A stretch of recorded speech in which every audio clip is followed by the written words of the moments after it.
Oh, humihingi siya ng pagkain, guys. Look. Oh. Oh, dito.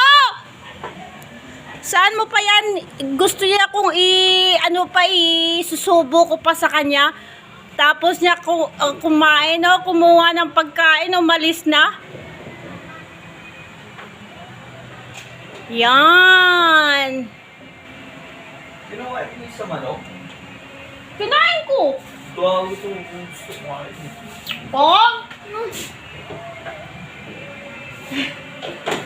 Gusto ko nga ubusin yan. Yung gusto mo. Mahal yun. Hindi. Ilang peraso yun? 5. O yan, sa ano yun? O yan siya, o kain siya ng kain. Bakit hindi makita? Lalagyan. Hindi na siya makita. Wait lang. Bibigay ko pa sa kanya to. Bibigay ko pa. Alam niya siguro na may buto-buto ng manok dito. Kaya pumunta siya dito. Oh, Ming!